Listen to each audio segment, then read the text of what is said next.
အားလုံးပဲမင်္ဂလာပါကြဗျာကြဗျာလေးတွေဖတ်ပြပေးမယ်နော်တငယ်ချင်းချစ်သူဖြူစိမ်းရောင်ဆုံးကျောင်းအင်ကြီးနဲ့ငါနဲ့နင်းရဲ့အတူတူတွဲခဲ့တာတငယ်ချင်းဆိုတဲ့ကန့်သက်ချက်မှာ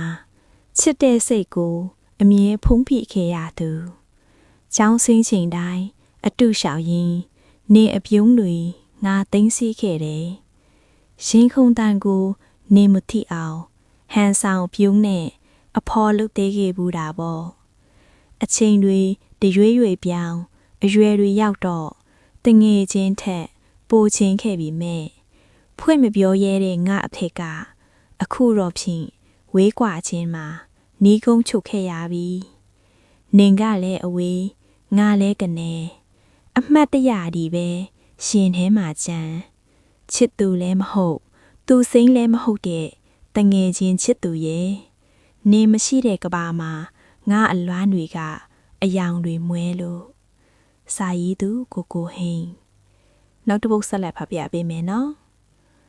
ငယ်ကျွမ်းဆွေသူတန်းတာချင်းအဖြူအစိမ်းចောင်းဝတ်စုံနဲ့တဘိုးတစ်ချက်လက်ချင်းရရှိကကာကြီးခခွေအတူခေးရင်ចောင်းတော်လမ်းမှာပျော်ခဲ့ဘူးတယ်မိုးရွာရင်လဲထီးကလေးဆောင်နေပူရင်လဲအရေးကိုခိုးငယ်သူတငယ်ချင်းတန်ရောစင်တွေမတိမတနဲ့ရှင်းမာຫນွေခဲ့အချိန်တွေတရွေ့ရွေ့ဖလောင်အရွယ်တွေရောက်တော့လောကကြောင်းခက်ခဲလို့ကံကြမ္မာအလွဲ့ကလမ်းခွဲခဲ့ရတာမိုင်ပေါကတိဝေးခဲ့ပြီပေါ့ဟိုတုန်းကကျောင်းကောင်းလောင်းတန်အခုတော့ဖြင့်လွမ်းနေဝေဒနာဖြစ်နင်းရှိတာအရက်ငေးကြည့်မိတိုင်းရင်ထဲမှာတော့အမြဲတမ်းလွမ်းနေထာဝရလွမ်းနေစာရေးသူကိုဟိန်အဆုံးထိနားထောင်ပေးလို့ကျေးဇူးတင်ပါတယ်